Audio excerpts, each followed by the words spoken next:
والسلام على أشرف الأنبياء والمرسلين. قال الله تعالى وتبارك في القرآن المجيد والفرقان الحميد. بسم الله الرحمن الرحيم. ورفعنا لك ذكرك. صدق الله مولانا العظيم وصدق رسوله النبي الكريم الرؤوف الرحيم. اللهم نور قلوبنا بالقرآن وزين أخلاقنا بالقرآن ونجنا من النار بالقرآن. قال الله تعالى وتبارك في شان حبيبه مخبرا وآمرا إن الله وملائكته يصلون على النبي يا أيها الذين آمنوا صلوا عليه وسلموا تسليما.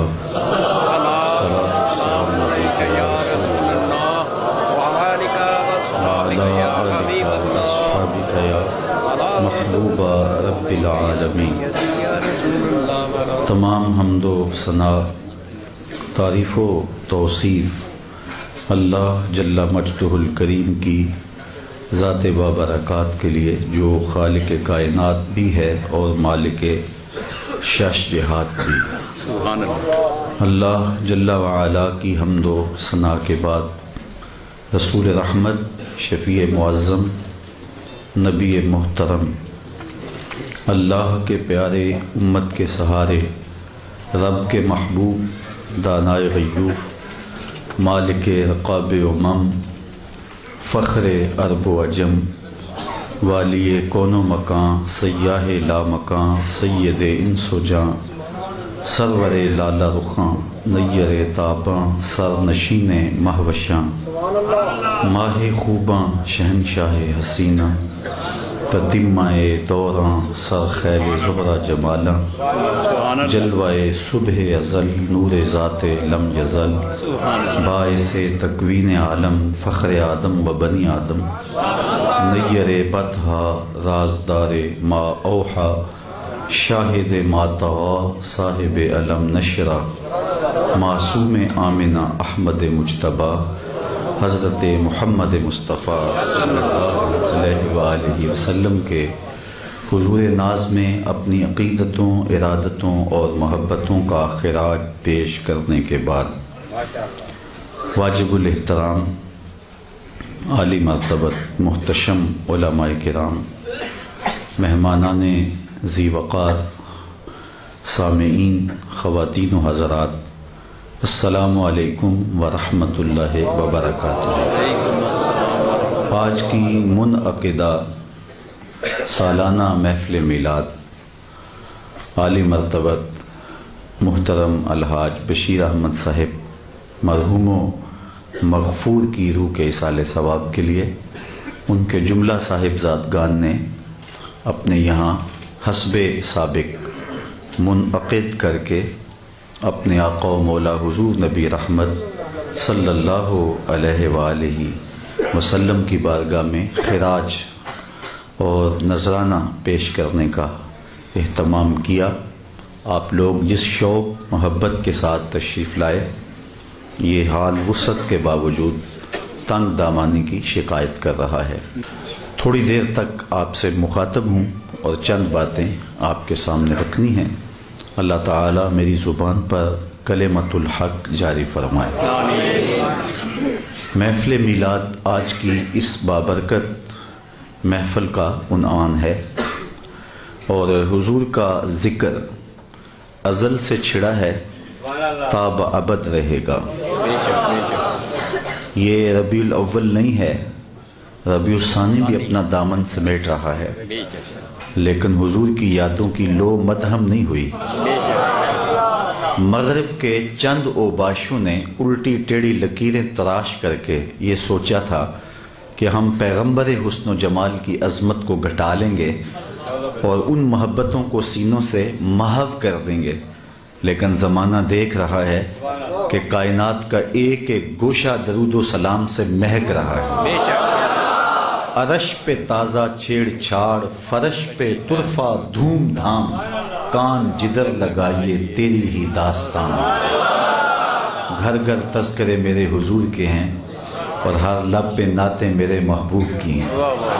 اتنا تذکرہ ہم نے کسی کا ہوتے نہیں دیکھا جتنا سرکار مدینہ کا ہو رہا ہے۔ گلی گلی حضور کا ذکر ہوتا ہے اور گھر گھر میں حضور کے نام کا چراغاں ہے۔ کائنات کا ایک ایک گوشہ حضور کے ذکر سے منور ہے اور اہل ایمان حضور کے ذکر سے اپنے قلب اور روح کی تسکین کا سامان کرتے ہیں۔ اور سچی بات یہ ہے کہ حضور کے نام سے سینے میں ٹھنڈ پڑتی ہے۔ ایک پنجابی شاعر ہے ڈاکٹر اسحاق، اس کا مجھے ایک شعر یاد آ گیا، تینو سینے دی میں ٹھنڈ آکھاں، تینو سینے دی میں ٹھنڈ آکھاں، شہد گلاب تے کھنڈ آکھاں۔ اور یہ انور مسعود صاحب کا شعر ہے، اس نے کہا تھا کہ یہ ویسے مزاحیہ شاعر ہیں لیکن نعت لکھنے پہ آئے تو انہوں نے اس عنوان سے بھی کمال کر دی۔ ان کا نام لبوں پر آئے، میٹھا میٹھا منہ ہو جائے، ان کے بول بہاروں جیسے اور اصحاب ستاروں جیسے، ان سا پیارا اور نہ کوئی، ان سے بچھڑ کے لکڑی روئی، جب وہ سیر کو جایا کرتے سر پہ بادل سایہ کرتے۔ وہ محبوب ہیں، وہ شانوں کے مالک ہیں۔ یہ چند گندے لوگوں نے الٹی ٹیڑھی لکیریں تراش لی اور کہا یہ خاکے ہیں پیغمبر حسنی کے۔ میاں خاکے تو خاکیوں کے ہوتے ہیں، جو پیکرے نور ہو اس کے خاکے کون تراش سکتا ہے؟ اللہ نے تو اپنے محبوب کا سایہ بھی نہیں بنایا، اور جس کا سایہ نہیں اس کا ثانی کیسے ہو سکتا ہے؟ حضرت شیخ احمد مجدد الفسانی علیہ رحمہ لکھتے ہیں کہ سایہ شے از شے لطیف ترست، کسی چیز کا سایہ اس شے سے زیادہ لطیف ہوتا ہے، اور آقا کریم سے زیادہ لطیف کائنات میں شے ہی کوئی نہیں۔ بس سایہ چے مانا دارت، لہذا سایہ کیسے ہو سکتے ہیں؟ یار کوئی خاکے کیا تراشے۔ ایک جملہ کہنے لگا ہوں، آپ کی توجہ ہو، کوئی خاکے کیا تراش سکتا ہے؟ محبوب جیسا دوسرا تو رب نے بھی کوئی نہیں بنایا۔ خدا نے وہ سچائی پن چھڑیا جدے وچ محمد نو ٹالیا سی، حسینہ جمیلہ دا منہ موڑ دیتا، محمد بنا کے قلم توڑ دیتا۔ یہ جو کچھ ہو رہا ہے یہ امتحان ہمارا ہے۔ چاند کی طرف منہ کر کے تھوکنے لگ جائیں سارے، یہ 10 لاکھ لوگ اکٹھے ہوئے نا، میں کہتا ہوں 10 کروڑ بھی اکٹھے ہو جائیں اور سارے کھڑے ہو کے فرانس پہ چاند کی طرف تھوکیں، تو کیا چاند کی نوری کرنیں میلی ہو جائیں گی؟ اس کی روشنی مدھم پڑ جائے گی؟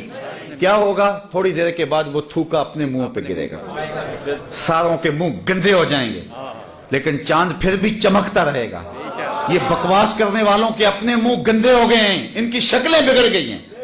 وہ رشدی کہتا ہے کہ میں جس کمرے میں رہتا ہوں تو وہ ہر طرح سے محفوظ ہے، سیکورٹی کے حصار ہیں، لیکن چڑیا بھی روشن دان پہ آ کے پر مارے نا تو مجھے خوف لگتا ہے کہ کوئی یہاں سے نہیں گھس رہا، تو بند اور محفوظ کمرہ بھی مجھے قید خانہ لگ رہا ہے۔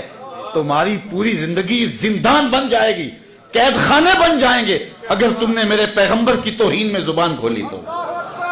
اور مصطفیٰ کریم کا نام کل بھی روشن تھا، حضور کا نام آج بھی روشن ہے، اور کائنات کا ایک ایک گوشہ حضور کے ذکر سے مہک رہا ہے، چمک رہا ہے۔ خدا کی قسم کائنات کے ایک ایک گوشے میں جتنا ذکر میرے حضور کا ہوا کسی کا ہو رہا ہے؟ جدھر جائیں انہی کے طرز کریں، باتیں انہی کی ہیں، نعتیں انہی کی ہیں۔ سر شام سے آپ بیٹھے ہوئے ہیں، گھر گھر ایک دن میں کئی جگہ پہ تو میرے جیسا نکما شخص بھی حاضر ہوتا ہے، اور جو عالی مرتبہ علماء ہے پتہ نہیں وہ کتنے کتنے بڑے خطابات اجتماعات سے کرتے ہیں، لیکن سارے خطبے، ساری تقریریں، ساری نعتیں، سارے ادیب، سارے اہل علم آخر میں ہاتھ جوڑ کے کہتے ہیں تیرے اوصاف کا ایک باب بھی پورا نہ ہوا، زندگیاں ختم ہوئیں اور قلم ٹوٹ گئے۔ وہ تو اتنی شانوں کا مالک ہے، کوئی حد ہے ان کے عروج کی؟ بلغ العلاب کمال ہی، لوگ تو پہنچ نہیں سکتے ان عظمتوں کو، ان رفتوں تک کسی کی پرواز نہیں ہو سکتی۔ اعلی حضرت بولے خرد سے کہہ دو کہ سر جھکا لے، خرد سے کہہ دو کہ سر جھکا لے، گماں سے گزرے گزرنے والے، یا خود پڑے ہیں جہت کو لالے، کوئی کیا بتائے کدھر گئے تھے، سراغ عین و متا کہاں تھا، نشان کیف و الا کہاں تھا، نہ کوئی ساتھی نہ کوئی راہی، نہ سنگ منزل نہ مرحلے تھے، کمان امکان کے جھوٹے نکتوں تم اول آخر کے پھیر میں ہو. محیط کی چال سے پوچھو کدھر سے آئے کدھر گئے تھے, کوئی حد ہے ان کے عروج کی بلاغل اولاد کمال. تو چاند کی نوری کرنیں میلی نہیں ہو سکتی, حضور کا ذکر مدم نہیں ہو سکتا, اس لیے کہ حضور کے ذکر کے فروغ کا ذمہ میرے رب نے لیا. میری عمر 42 سال ہو رہی ہے اور میں 5-6 سال کا تو ہوں گا جب میں نے ہوش سنبھال لیا تھا. تو ان 35 سالوں میں نے دیکھا ہے کہ ہر اچھی قدر پامال ہو گئی ہے. میرا تعلق ایک دیہات سے ہے اور ہوتا یہ تھا کہ ایک شخص کی بیٹی پورے گاؤں کی بیٹی ہوتی تھی, لیکن اتنا زمانہ بدلا کہ اب حالات یہ ہیں کہ جس کی بیٹی ہے اسی کی بیٹی ہے. تو آپ نے جو کم از کم میری عمر کے لوگ ہیں انہوں نے دیکھا ہوگا کہ کتنی اچھی قدریں تھیں جو پامال ہو گئی ہیں, اور جو بوڑھے بزرگ ہیں وہ تو کتنی خوبصورت قدریں دیکھ چکے ہیں. تو آج احساس ختم ہو گیا, مروت دم توڑ گئی, بھائی چارے ٹوٹ گئے, غرض کی دنیا آ گئی, اور حیا ختم ہو گیا, غیرت ختم ہوگی, بڑوں کا احترام ختم ہو گیا. تو ہم نے جب سے ہوش سنبھالا ہے یہی دیکھتے آ رہے ہیں کہ اچھی قدریں زوال پذیر ہیں اور نیچے جا رہی ہیں. لیکن ایک بات ہم نے دیکھی ہے کہ ہر شے نیچے جا رہی ہے, رسول اللہ کا ذکر اوپر جا رہا ہے. آخر یہ کیوں ہے کہ ہر قدر تو نیچے جا رہی ہے, ہر قدر تو نیچے جا رہی ہے, لیکن رسول کریم کا ذکر اوپر جا رہا ہے. کیوں؟ اس لیے کہ اچھی قدروں کو بحال رکھنا یہ ہماری ذمہ داری تھی, ہم نہیں نبھا سکے تو قدریں زوال پذیر ہو گئی. اور حضور کے ذکر کا جھنڈا اونچا رکھنا یہ رب کا ذمہ کرم تھا, اس لیے اس نے اپنی ذمہ داری کو نبھایا اور محبوب کا ذکر ہر گھڑی, ہر لمحہ, ہر آن اونچا ہوتا چلا جا رہا ہے. اور یہ ذکر کبھی رکے گا. وَرَفَعْنَا لَكَ ذِكْرَكَ کا سایہ رب نے محبوب کے سر کے اوپر تان دیا, اور کبھی بھی یہ ذکر کم ہو سکتا جدا ذکر خدا بلند کرے کیڑا جمعہ اس نو بند کرے. اس ذکر دا حافظ آپ خدا, پڑھو لا الہ, خود اللہ نے حفاظت اپنے ذمہ کرم پہ لی ہے. تو حضور کا ذکر اونچا ہی اونچا ہے. تو یہ جو کچھ ہوا ہے, جو ہو رہا ہے, یہ پھر کیوں ہو رہا ہے؟ یہ میرا اور آپ کا امتحان ہے. یہ رسول کی عظمت کو کوئی گھٹا نہیں سکتا ہے, لیکن امتحان ہے میرا, امتحان ہے آپ کا. ہمارے سینوں سے وہ دولت بیدار جسے عشق رسول کہتے ہیں وہ چھیننے کی سازش کی گئی ہے. صلیبی جنگوں میں جب ناکامی ہوئی تو کچھ لوگوں نے بیٹھ کے سوچا کہ یہ کیسے لوگ ہیں کہ کسی میدان میں ہم ان کو شکست نہیں دے سکتے, اور اگر کبھی ایسا ہوا بھی کہ کسی عددی برتری کی وجہ سے اور ان کی باہمی کمزوری کی وجہ سے ہم نے ان کو توڑ دیا, تو ہوتا یہ ہے کہ جب جمعیتیں منتشر ہو جاتی ہیں اور قومیں اور قدریں پامال ہوتی ہیں اور قوموں کے اخلاقیات کو بگاڑ دیا جاتا ہے, اور کوئی بھی قوم جب اپنا تشخص قائم نہیں رکھ پاتی تو دوبارہ پنپ نہیں سکتی. دنیا کے اوپر بڑی بڑی تہذیبیں آئیں, لیکن جب تہذیبیں الٹ کے رکھ دی گئی تو وہ تہذیب دوبارہ سر نہیں اٹھا سکی. روما کی تہذیب تھی, آل ساسان نے 3150 سال ایران پہ حکومت کی, لیکن آج اس کے نشانات بھی آپ کو نہیں ملیں گے. مصر کی تہذیب تھی, یونانی تہذیبیں تھیں, جب دم توڑ گئیں تو وہ تہذیبیں دوبارہ اٹھ نہیں سکی ہیں. لیکن یہ کیا ہے کہ 14 صدیاں ہو گئی ہیں کہ جب بھی اہل اسلام کو توڑا جاتا ہے, ان کی تہذیب مٹا دی جاتی ہے, یہ دوبارہ اکٹھے ہوتے ہیں تو وہ تہذیب پھر زندہ ہو جاتی ہے. تو وہ کون سی قوت ہے جو ان کو مرنے نہیں دیتی, جو ان کو پھر اسی مرکز کے اوپر لا کے کھڑا کر دیتی ہے؟ اور یہ ناقابل تسخیر ہیں. آج بھی پوری دنیا کے لوگ, پوری دنیا کی طاقتیں اکٹھی ہو کے آ جائیں, ہماری پاک آرمی سے لڑ کے دکھائیں. یہ میدان میں ہم سے آگے نہیں ہیں, آج بھی نہیں ہے, کمزور ہیں, مرے ہوئے ہیں, ہم بکھرے ہوئے ہیں, معاشی بحرانوں کا شکار ہیں, ہمارے اندر تشدد ہوتا ہے, افتراق ہے, فرقہ بندی ہے, بہت کچھ ہے, لیکن کسی میدان میں یہ ہم سے جیت نہیں سکتے ہیں. اور آج بھی لڑکے دیکھ لے, زمانے کو شوق ہے تو پاک آرمی سے ہاتھ ڈال کے دیکھیں. اللہ نے طاقت دی ہے, توانائی دی ہوئی ہے. تو پھر وہ کہتے ہیں کہ ان کو توڑا کیسے جائے؟ نہ یہ میدان میں ہارتے ہیں, اور ان کی تہذیب کے اندر وہ طاقت ہے کہ مٹانے کے بعد پھر ابھر آتی ہے. جب بغداد کو اجاڑا گیا تو کوئی کہتا تھا کہ یہاں سے دوبارہ پھر بھی اسلام کا چراغاں ہوگا؟ انسانوں کے سروں سے، کھوپڑیوں سے مینار بنائے گئے اور لوگ چھوڑ کے بغداد کو بھاگ گئے، کچھ لوگ تہہ خانوں میں چھپ گئے، پھر دریا دجلہ کا بند توڑا گیا تو دریا دجلہ کا پانی تہہ خانوں میں چلا گیا، 1.25 لاکھ لاشیں ہم نے وہاں سے اٹھائیں، اور پھر ایک متنفس بھی نہیں تھا جو حضور کا نام لیتا ہو۔ وہ روس البلاد، وہ شہروں کی دلہن اجڑا پڑا تھا، لاشیں پڑی تھیں، اور وہاں منگولوں کا قبضہ تھا، اور وہاں تاتاری دندناتے پھرتے تھے۔ کوئی نہیں کہتا تھا اس بغداد میں دوبارہ بھی اسلام کا چراغ روشن ہوگا، کوئی دیا دوبارہ بھی جلے گا، لیکن تاریخ بتاتی ہے کہ پھر ایک منگول شہزادہ اسلام کے دامن میں آتا ہے، اور وہ ارغون خان جو تلواریں اسلام کو مٹانے کے لیے نکلتی ہیں، وہی تلواریں پھر اسلام کی سربلندی کے لیے میدان میں آتی ہیں، اور اللہ مدد فرماتا ہے، اور پھر وہی بغداد دوبارہ اسلام کا مرکز بنتا ہے۔ اقبال کہتا ہے کہ تو نہ مٹ جائے گا ایران کے مٹ جانے سے، نشائے میں کو غرض نہیں پیمانے سے۔ یہ پیمانے والا دین نہیں ہے، پیمانہ ٹوٹ گیا تو سب کچھ بہ گیا۔ یہ شراب ایسا نشہ ہے، اقبال کہتا ہے، جو اسلام کی شراب میں ناب ہے، جو شراب مستی چڑھانے والی، الست کی مستیاں چڑھانے والی، یہ ایسی شراب ہے، یہ کسی پیمانے کی محتاج نہیں ہے۔ یہ گلاس میں ڈال کے پیو گے تو پھر بھی نشہ وہی چڑھے گا، پیالے میں ڈال کے پیو گے تو پھر بھی نشہ وہی چڑھے گا۔ تمہارے پاس کوئی پیمانہ بھی نہ ہو، تم اس کو ہاتھ میں چلو میں لے کے پیو گے تو پھر بھی نشہ وہی چڑھے گا، کیونکہ اس کے اندر کشش ہے، اس کے اندر فطرت کے اندر اللہ نے زور رکھا ہوا ہے۔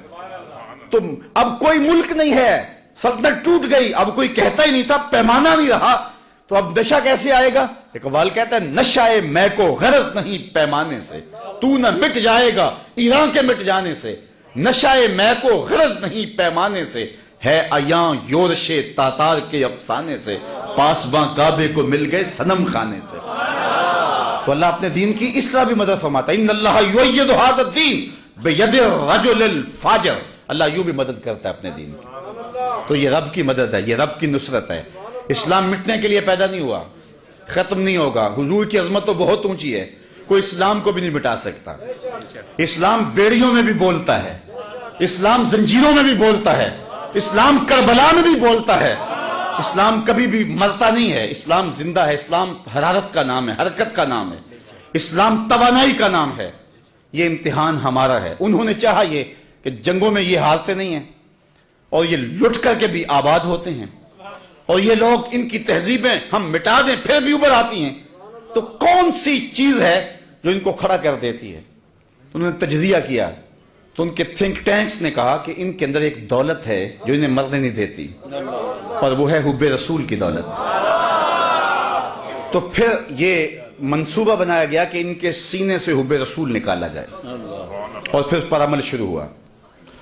میں یہ جو بات کہہ رہا ہوں جذبات میں نہیں کہہ رہا ہوں، آپ تاریخ پڑھ لیں۔ معتزلہ، اندیہ، ادریہ، لا ادریہ، اور جتنے بھی فرق ماضی میں ہوئے ہیں، مرجیہ، جتنے بھی ہوئے ہیں، ان کی جو بحثیں ہیں، علم کلام کی کتابیں، اگر علماء یہاں موجود ہیں طلباء، وہ جانتے ہیں ہماری شرح عقائد نصفیہ، شرح مقاصد وغیرہ، یا جتنی بھی بڑی علم کلام پر مشتمل کتابیں ہیں، ان میں یہ مسائل پڑھائے جاتے ہیں کہ خلق قرآن کا مسئلہ پڑھایا جاتا ہے، اس پر بحث ہوئی کسی زمانے کے اندر۔ حرام کیا رزق ہے یا نہیں ہے، اس پر معتزلہ کے ساتھ بحث ہوئی۔ جبر و قدر کے مسئلے پر بحث ہوئی، اور دیگر مسائل پہ بحثیں ہوتی رہی۔ وہ مسائل ایسے تھے، اور یہ اختلافات امت میں پیدا ہوتے، بعد میں اختلافات پاٹ بھی دیے جاتے، اور وہ ملتیں ختم ہو جاتی، وہ وجود مٹ جاتے جو اختلاف لے کر آئے ہوتے۔ آج معتزلہ کا آپ نے نام بھی نہیں سنا ہوگا، لیکن ایک زمانہ تھا باقاعدہ 3 حکمران، بنو عباسیہ کے دور کے 3 حکمران ان کے زیر اثر رہے ہیں، حکومت وقت پر بھی اثر تھا ان کا۔ کچھ لوگ اتنے غنڈے اور بدماش ہو جاتے ہیں اور ان کے اثرات ایسے ہوتے ہیں کہ حکومتیں بھی دبتی ہیں ان سے، کیونکہ حالات ایسے ہوتے ہیں، اور آج بھی ہم دیکھ رہے ہیں۔ تو یہ ایسی صورتیں ہوتی ہیں کہ حکومتیں مجبور ہو جاتی ہیں۔ 3 خلافتیں باقاعدہ معتزلہ کے زیر اثر رہی ہیں، جو اتنے پاورفل تھے، آج ان کا نام بھی کئی لوگوں نے میری زبان سے سنا ہوگا، چونکہ وہ ان مسائل پہ آئے تھے، ان چیزوں پہ آئے تھے کہ بعد میں جو ہے وہ ان کا وجود ختم ہو گیا اور وہ امت کھڑی ہو گئی۔ اب انہوں نے سوچا کہ اب ان کو ایسے مسئلے میں الجھا دیا جائے جن سے ان کے سینے سے ایمان کی حرارت چھین لی جائے۔ تو ان مسائل پر پھر بات نہیں چھڑی۔ آپ تاریخ پڑھ لیں، سلطنت عثمانیہ کو توڑنے کے لیے جو پلاننگ کی گئی، مسٹر ہیمفر کی یادداشتیں کیلیفورنیا کی یونیورسٹی میں موجود ہیں، اب تو وہ چھپ کے جو ہے وہ دستیاب بھی ہیں، بلکہ اس کا اردو ترجمہ بھی دستیاب، آپ سب اس کو پڑھیں تفصیل سے۔ میں صرف ایک بات کرنا چاہ رہا ہوں، انہوں نے چاہا یہ کہ ان کے سینے سے حضور کی محبت کو نکالا جائے۔ اور اگر آپ کی توجہ ہو، میں مزاج رکھتا ہوں کنائے کا، میں صراحت سے بات کرنے سے تھوڑا سا کتراتا ہوں۔ بلاغت کا اصول ہے الکنایۃ ابلغ من السری، جو کنایا ہوتا ہے وہ سری سے زیادہ بلیغ ہوتا ہے۔ تو جب اختلاف ڈالے گئے تو امت مسلمہ میں بالخصوص جب فرقے بنے بر صغیر پاک و ہند میں، تو سب سے پہلا فتنہ آپ ڈھونڈے، تاریخ میں پڑھیں، آپ بھی تو پڑھیں نہ، دیکھیں کہ سب سے پہلا فتنہ کیا تھا۔ یہ خاکے آج نہیں تراشے گئے، سب سے پہلے جبہ و دستار والے ایک شخص کو خریدا گیا اور اس نے فتویٰ دیا، خدا تو اتنی شان کا مالک ہے، اگر چاہے تو آنے واحد میں کروڑوں محمد بنا ڈالے۔ یہ اعلیٰ حضرت کے دور کی بات نہیں، یہ اعلیٰ حضرت سے پہلے کی بات ہے، یہ بات کہی گئی۔ اور پھر کون اٹھا شخص کے مقابلے میں؟ علامہ فضل حق خیر آبادی۔ انہوں نے کتاب لکھی امتناع النظیر، اور اس میں ثابت کیا کہ دوسرا محمد ممکن ہی نہیں ہے، اور اس کتاب کی تصویب اور تائید کی علامہ اقبال نے، اور اقبال نے تائید میں شعر لکھا کہ رخ مصطفیٰ ہے وہ آئینہ کہ اب اس سا دوسرا آئینہ، نہ کسی کی بزم خیال میں نہ دکان آئینہ ساز۔ تو یہ فتنہ اس وقت کا شروع ہوا ہے، اب وہ جدید دور کے اندر وہ خاکوں کی صورت میں آ گیا، اور یہ تحریک تھی حضور کے پیار کو، حضور کی محبت کو سینوں سے نکالنے کی۔ علامہ اقبال نے اس دور میں اس چیز کو محسوس کیا اور اپنے ایک دوست کو خط لکھا، اور اس خط میں لکھا کہ اس وقت سب سے بڑا مسئلہ یہ ہے کہ سینے اس پیار سے خالی کیے جا رہے۔ عہد ماں ماراز ماں بیگانہ کر، از جمال مصطفیٰ بیگانہ کر۔ اقبال نے کہا ہمارا عہد ہم سے ظلم کر رہا ہے، اور وہ کیا کر رہا ہے؟ ہمارے سینے حضور کے پیار سے خالی کرنا چاہتا ہے۔ اب اس کا حل کیا ہے؟ تو آج کی اس محفل میلاد میں وہ 3 نکاتی فارمولہ جو اقبال نے دیا تھا وہ میں آپ کے سامنے رکھنا چاہتا ہوں مختصراً، چونکہ گرمی کی شدت ہے، میں بھی پسینے سے چرابور ہو گیا ہوں، لیکن میں صرف آپ کی توجہ، میری باتیں شاید کوئی نئی باتیں نہیں ہوں گی، لیکن ان حالات کے تناظر کے اندر آپ ان کو غور سے سنیں بھی، اور میری آرزو یہ ہے کہ اس کی تبلیغ بھی آگے کریں۔ ہماری صرف ایک جلوس نکال کر کے ذمہ داریاں پوری نہیں ہو جاتی۔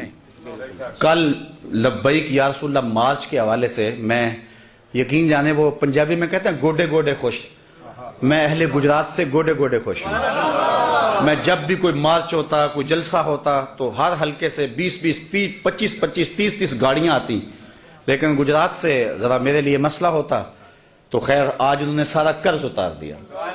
میں خیر 100 کے قریب گاڑیاں صرف گجرات کے قریب سے گئی، اور بڑے بانکپن کے ساتھ اور بڑی محبت کے ساتھ۔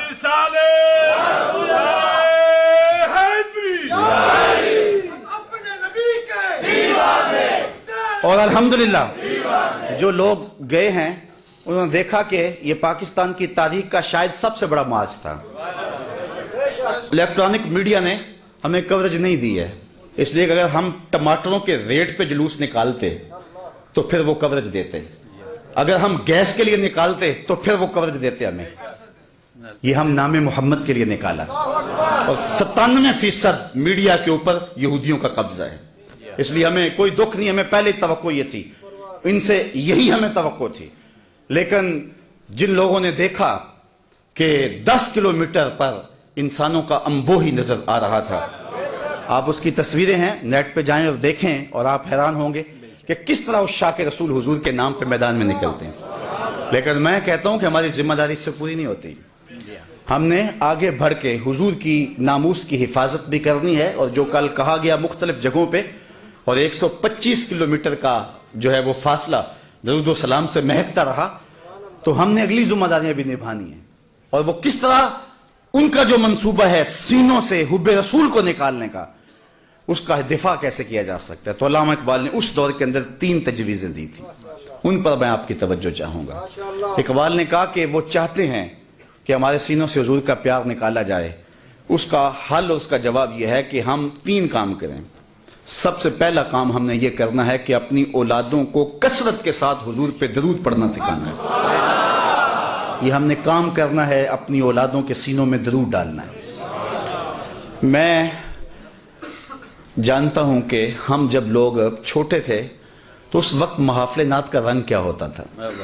میں نے ظہوری صاحب کو سنا ہے کہ جب وہ نعت پڑھ رہے ہوتے تھے آنکھوں سے آنسو برس رہے ہوتے تھے. قاری زبیر رسول صاحب کو میں نے سنا ہے کہ جب وہ نعت پڑھتے تھے تو اشک برس رہے ہوتے تھے. میں نے خالد صاحب کو کہا کہ حسنین خالد صاحب کو بلاؤ، اس لیے کہ جب یہ نعت پڑھ رہے ہوتے ہیں تو یہ عجیب کیف میں ڈوبے ہوتے ہیں.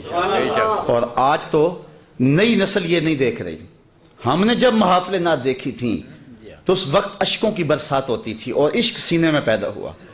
اور آج آرٹسٹ اسٹیجوں کے اوپر آ کر کے مختلف رنگوں کے پٹکے باندھ کے اور عورتوں جیسے لباس پہن کے اور برستے نوٹوں کے اندر جو کچھ کر رہے ہیں اس سے عشق رسول پیدا نہیں ہوتا. اس لیے آپ کی نسل کو زیادہ ضرورت ہے کہ ان پر محنت کریں کہ ان کے اندر حب رسول پیدا ہو، کیونکہ آپ نے جن کو دیکھا ہے ان لوگوں نے ان کو نہیں دیکھا. اس طرح جن علماء کو آپ نے سنا ہے، ہم نے سنا ہے، جب وہ بولتے ہوتے تھے لگتا تھا ان کی پشت پہ رسول اللہ کی تائید کا ہاتھ ہے. اور کیا آج اسٹیجوں کے اوپر ڈانس نہیں ہوتے؟ آج لطیفے نہیں سنائے جاتے؟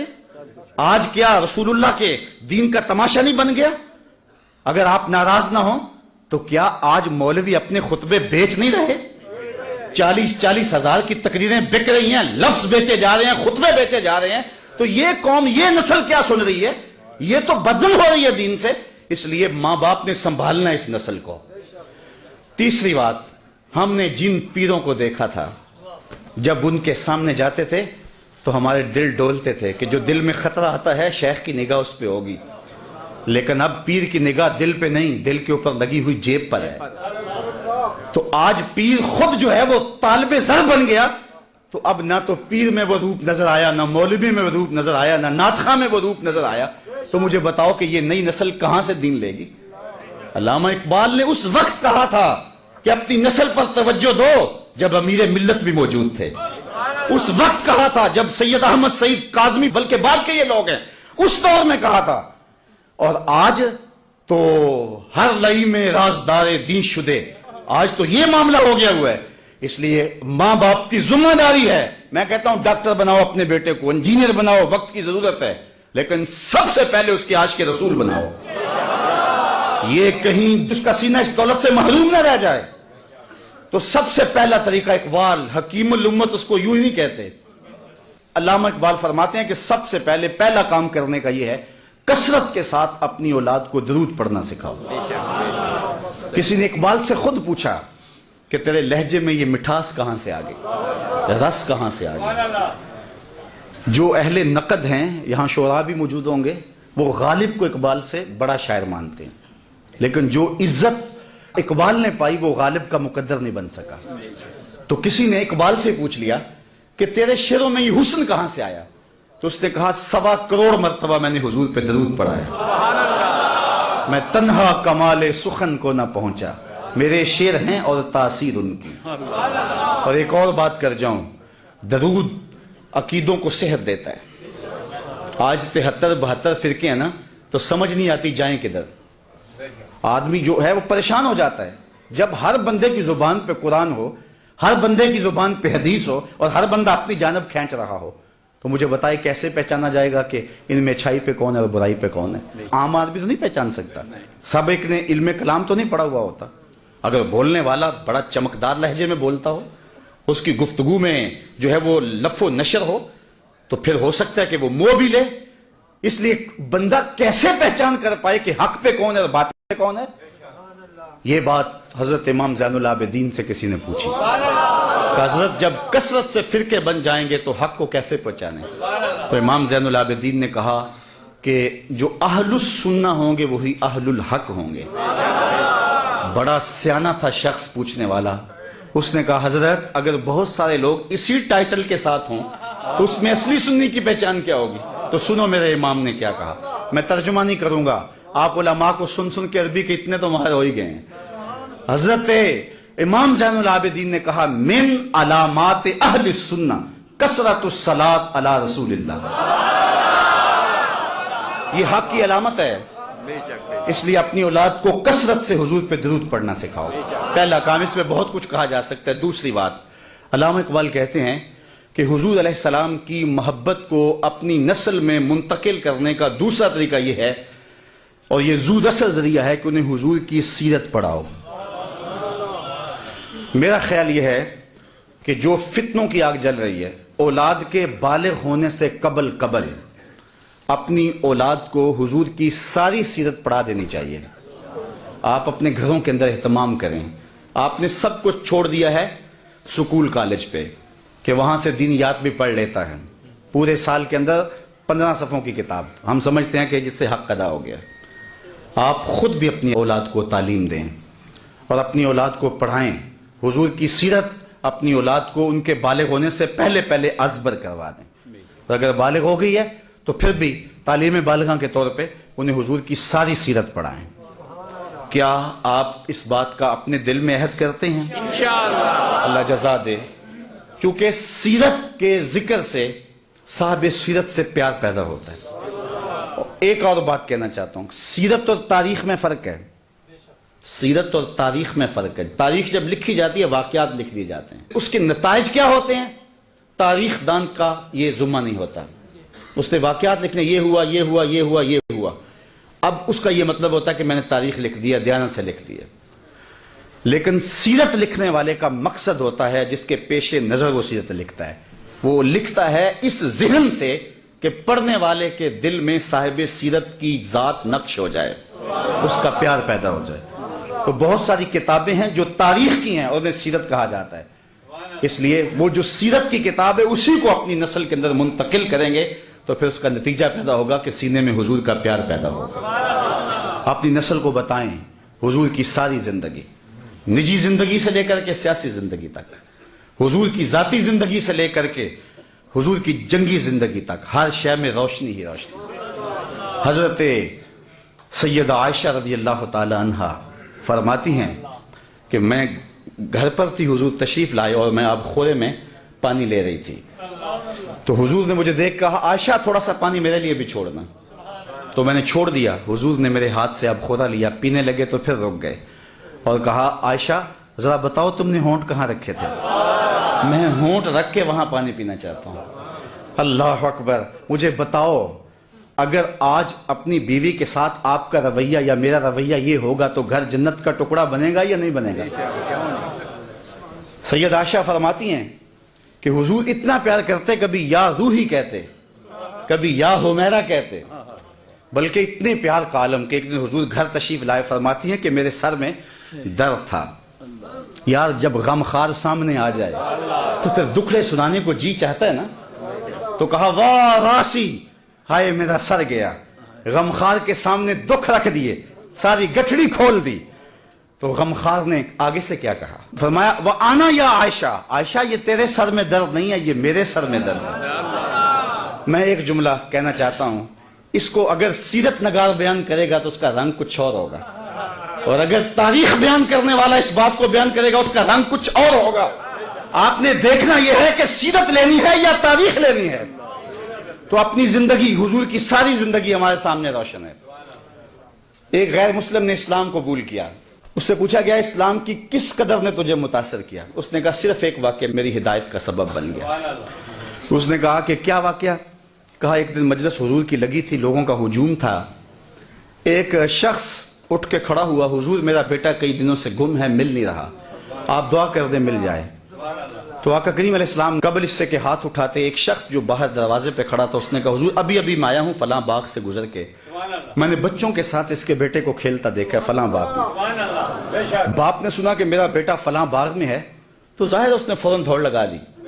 تو آقا کریم علیہ السلام نے فرمایا اسے بلاؤ، بلایا گیا، کہا بہت جلدی ہے؟ جی حضور آپ جانتے ہیں کئی دنوں سے بچھڑا ہوں، اس کی ماں الگ تڑپ رہی ہے، میں الگ بے چین ہوں، کئی دن سے کھایا کچھ نہیں، جب خبر ملی ہے تو بہت جلد بچے سے ملنا چاہتا ہوں۔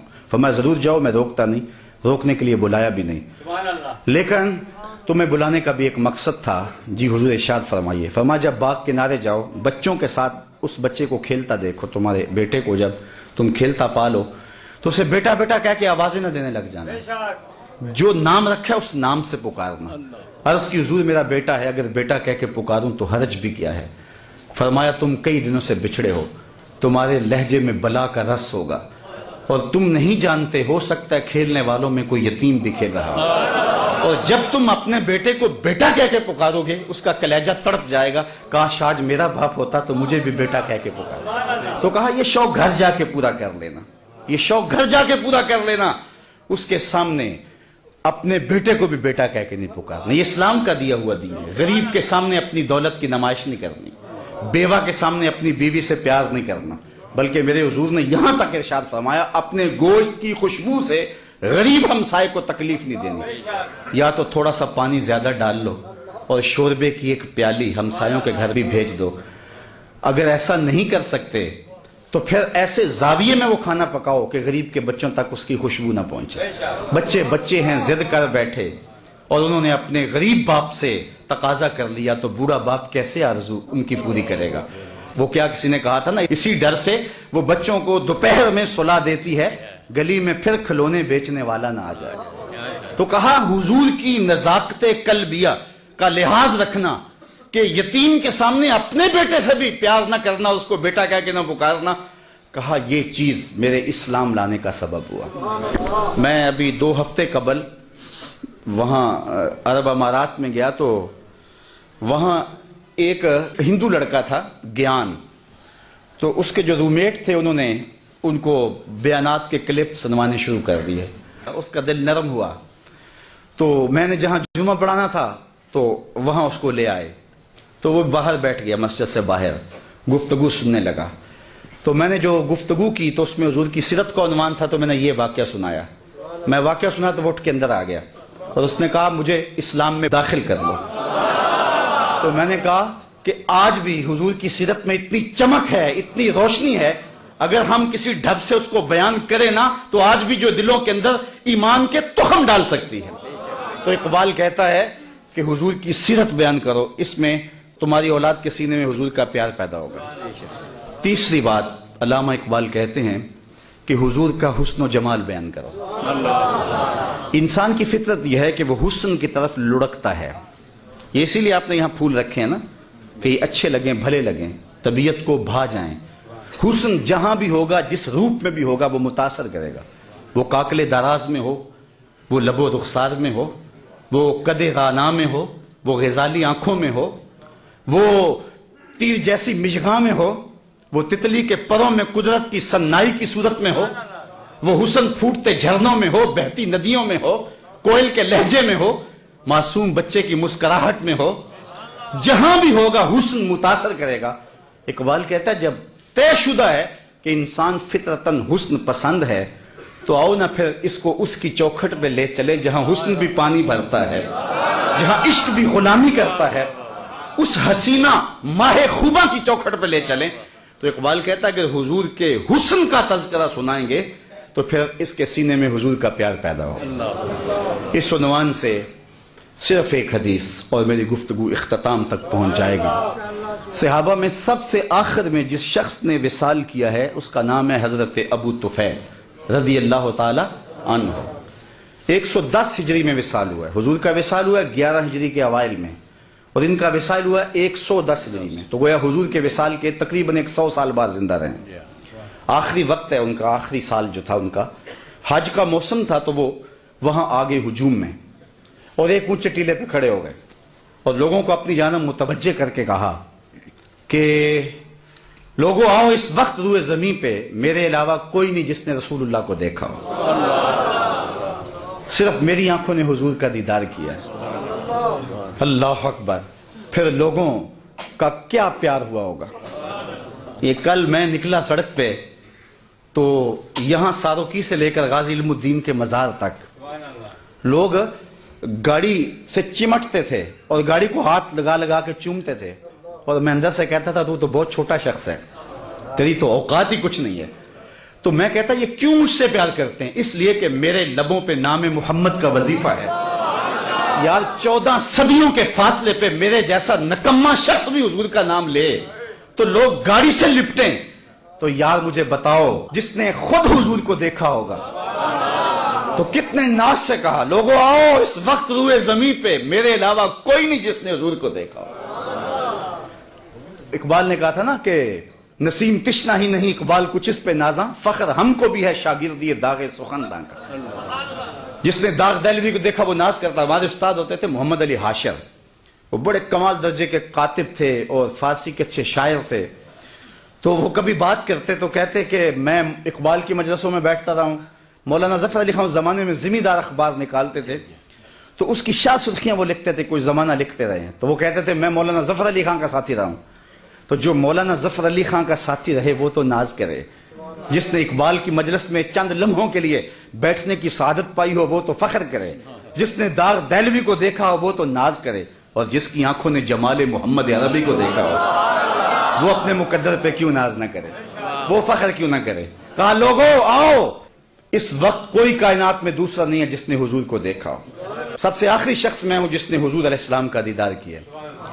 تو لوگ جمع ہو گئے، ہجوم بن گیا۔ میں توجہ تھوڑی دیر کے لیے چاہوں گا، یہ سارے انتظام بعد میں ہو جائیں گے، اس لیے کہ تذکرہ چھڑا ہے حضور کے حسن کا، اور حسن ایسا ہے، پہلے اس پر انہماک کی ایک بات سن لیں یار، چہرہ حضور کا تو چہرہ رہا نا۔ ایک صحابی ہیں حضرت میمونہ بنت کردم رضی اللہ تعالیٰ عنہ، کہتے ہیں مجھے شوق تھا میں کہ حضور کو دیکھوں، تو ایک دن میں اپنے باپ کے ساتھ حضور کو دیکھنے گئی، اور یہ حجۃ الوداع کا موقع تھا، حضور اونٹنے کے اوپر بیٹھے ہوئے تھے۔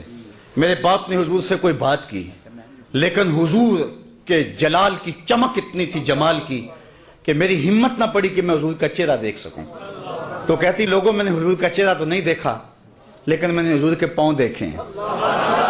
اور پھر فرماتی ہیں ما نسیتو فی ما نسیتو طول اصبعہ، کہتے ہیں حضور کے مبارک پاؤں کی جو انگلیاں ہیں ان میں جو انگوٹھے کے ساتھ والی انگلی ہے، فرماتی ہیں آج تک میں اس کی لمبائی کے حسن کو نہیں بھول سکتی۔ یار جس کے پاؤں کی انگلی کا حسن محو کر دیتا ہے اور ساری زندگی نشہ ہی نہیں اترتا، اس کے چہرے کے جمال کی کیفیت کیا ہوگی۔ ایک شاعر نے کہا قدموں پہ جبیں کو رہنے دو، قدموں پہ جبیں کو رہنے دو، چہرے کا تصور مشکل ہے۔ قدموں پہ جبیں کو رہنے دو، چہرے کا تصور مشکل ہے، جب چاند سے بڑھ کر ایڑی ہے رخسار کا عالم کیا ہوگا۔ حضرت ابو طفیل نے کہا لوگو سنو، اس وقت روئے زمین پہ میرے علاوہ کوئی نہیں جس نے حضور کو دیکھا ہو۔ لوگ ہجوم کر کے جمع ہوئے، حج کا موسم تھا، حج کے مسائل پوچھے ہوں گے۔ جو لوگ حج پہ جاتے ہیں انہیں تجربہ ہے کہ ہر بندہ حج کے مسائل پوچھتا پھرتا ہے، زندگی میں پہلی بار گیا ہے، اگر ہر سال بھی جاتا ہو تو پھر بھی سال کے بعد گیا ہے۔ عید کے موقع پہ ہر سال مولوی صاحب کو عید کا طریقہ بتانا ہی پڑتا ہے، اس لیے کہ سال کے بعد آئی ہے۔ تو حج کے ایام میں یہ ہوتا ہے، ہر بندہ حج کے مسائل پوچھتا ہے۔ تو ایک صحابی مل گیا ہے، تابعین نے پوچھا ہوگا کہ حضور نے حج کیسے کیا، منا میں کیسے گئے، عرفہ میں قیام کیسے کیا، حضور علیہ السلام نے عرفات میں قیام کیسے کیا، مزدلفہ میں قیام کیسے کیا، رمی جمال کیسے کیا، لیکن تاریخ کا جواب نفی میں ہے۔ کسی نے حج کا مسئلہ نہیں پوچھا، کہا صف لنا رسول اللہ صلی اللہ علیہ وسلم، تم نے حضور کو دیکھا ہے تو بتاؤ حضور کا چہرہ کیسا تھا، حضور کی آنکھیں کیسی تھی، آنکھوں میں مازاق کے ڈورے کیسے تھے، زلفیں کیسی تھی، حامیم کے کنڈل کیسے تھے، صف لنا رسول اللہ صلی اللہ علیہ وسلم۔ تو حضرت ابو طفیل نے 3 لفظوں میں حضور کا حلیہ بیان کیا، اور وہ آپ یاد کرنا چاہیں تو یاد ہو سکتا ہے، وصاف بن جائیں حضور کے۔ علماء نے لکھا ہے جو شخص حضور کا حلیہ بیان کرے لوگوں کے دل میں اس کے لیے جگہ بن جاتی، لوگ اس سے پیار کرنے لگ جاتے ہیں۔ ہر بندہ چاہتا نا میں ہر دل عزیز بن جاؤں، تو میں آپ کو بتاتا ہوں، اگر نسخہ بتا رہا ہوں، وہ سنیاسی بابے تو ساتھ لے کے نسخہ مر جاتے ہیں، لیکن میں آپ کو نسخہ دے کے جا رہا ہوں۔ اگر چاہتے ہو کہ ہم ہر دل عزیز بن جائیں، حضور کے حسن کے قصیدے پڑھا کرو، لوگ تم سے پیار کریں گے۔ تو حضرت ابو طفیل نے 3 لفظوں میں حضور کا حلیہ بیان کیا، یاد کر لیں۔ کان رسول اللہ صلی اللہ علیہ وسلم ابیض ملیحا مقصدا، ایک تو چٹے رنگ کے تھے، حسن نمکین تھا، ہر معاملے میں توازن تھا۔ 3 لفظوں میں حضور کا متوازن، سوا صدر والبطن، پیٹ اور سینہ برابر، پیٹ اٹھا ہو سینہ اندر ہو حسن ختم ہو جاتا ہے، سینہ آگے نکلا ہو پیٹ چپکا ہو تو یہ بھی حسن کو زائل کر دیتا ہے، سینہ اور پیٹ برابر ہو تو یہ اعتدال ہے۔ ابل الذرائین والسعدین والزندین، کلائیاں حضور کے مبارک، کندھے مبارک، حضور کے بازو سب برابر تھے اور جو ہے موزونیت کے ساتھ بڑے تھے۔ کان رسول اللہ لیس بالطویل الممغط ولا بالکثیر المتردد، قد ایسا کہ نہ پست کہا جائے نہ بہت لمبا کہا جائے، چونکہ بہت لمبا قد بھی حسن میں جو ہے وہ نقصان کا سبب ہے، چھوٹا قد تو ہے ہی نقصان کا سبب ہے۔ حضور درمیانی قد و قامت کے حامل تھے، لیکن ایک شان اللہ نے اپنے محبوب کو یہ بھی دی تھی کہ لمبے لمبے قد والے صحابی بھی تھے۔ حضور کا قد لمبا نہیں تھا، حضور کا قد درمیانہ تھا، لیکن اذا جامع الناس غمرہم، جب حضور آتے نا تو 10,000 کا مجمع بھی ہوتا، حضور کے کندھے سروں سے اونچے دکھائی دیتے۔ یہ اللہ نے اپنے محبوب کو شان دی تھی، اور جنہوں رب نے اونچا کیا ہے کون اس کو نیچا کر سکتا ہے؟ حضور کے کندھے اوپر دکھائی دیتے۔ اسی طرح فرمایا حضور متوازن تھے، حضور کا رنگ سفید تھا، ازہر اللون، نکھرا ہوا رنگ، ابید اللون، چمکدار رنگ، اللہ اکبر۔ اور پھر حضور علیہ السلام کا حسن نمکین تھا۔ کچھ حسن میٹھے ہوتے ہیں، جمال یوسفی میٹھا تھا، زنان مصر کی انگلیاں کٹ گئی، اور حضور کا حسن نمکین تھا۔ نمکین میں کشش زیادہ ہوتی ہے۔ شاہ ولی اللہ محدث دہلوی فرماتے ہیں میرے والد نے حضور کو خواب میں دیکھا اور یہی سوال پوچھا، حضور حسن صبی کی نسبت حسن ملی کے اندر کشش زیادہ ہوتی ہے، اور آپ نے خود کہا ہے انا املا ہو واقعی یوسف اسبہ ہو، میں نمکین حسن والا ہوں، میرا بھائی یوسف میٹھے حسن والا تھا، لیکن وہاں انگلیاں کٹ گئی، یہاں کوئی ایسا واقعہ پیش نہیں آیا، تو اس کی کیا وجہ ہے جبکہ حسن ملی زیادہ پرکشش ہوتا ہے؟ تو حضور نے جواب کیا دیا، جمالی مستور عن اعین الناس غیرۃ من اللہ، اے عبد الرحیم، اللہ نے غیرت محبت کی وجہ سے میرے حسن کو لوگوں کی نظروں سے چھپا دیا۔ کوئی محب نہیں چاہتا کہ میرا کوئی محبوب دیکھے۔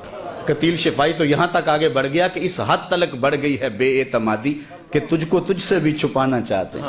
وہ کہتا ہے میرا جی چاہتا ہے میرا یار آئینہ بھی نہ دیکھے، خود بھی اپنے آپ کو نہ دیکھے، تو کہا میرا حسن لوگوں کی نظروں سے چھپا کے رکھا گیا ہے۔ چھپے ہوئے حسن کا عالم ہے کہ حسان بن ثابت کہتے ہیں فلما نظرت الی انوارہ فودعت کفی علی عینی خوفا من ذہاب بصری، جب میں حضور کے جمال کو دیکھتا تو آنکھوں پہ انگلیاں رکھ کے انگلیوں کی اوٹ سے دیکھتا کہ حضور کے جلووں کی چمک سے میری آنکھوں کی بینائی نہ جاتی رہے۔ یہ کون کہہ رہے ہیں؟ حضرت حسان۔ اور حضرت حسان کون ہے؟ شاعر۔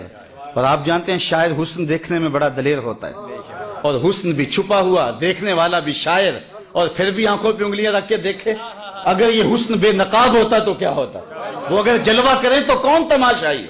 یہی بہتر ہے کہ وہ پردے میں روح پوش رہے، وہ اگر پردہ اٹھا دے تو کسے ہوش رکھے۔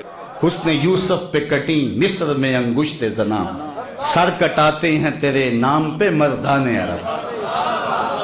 ایک طرف حسن ہے، یہ تضاد کا شعر ہے، صنعت تضاد کا، اور میں اہل ادب میں یہ بات کی ہے۔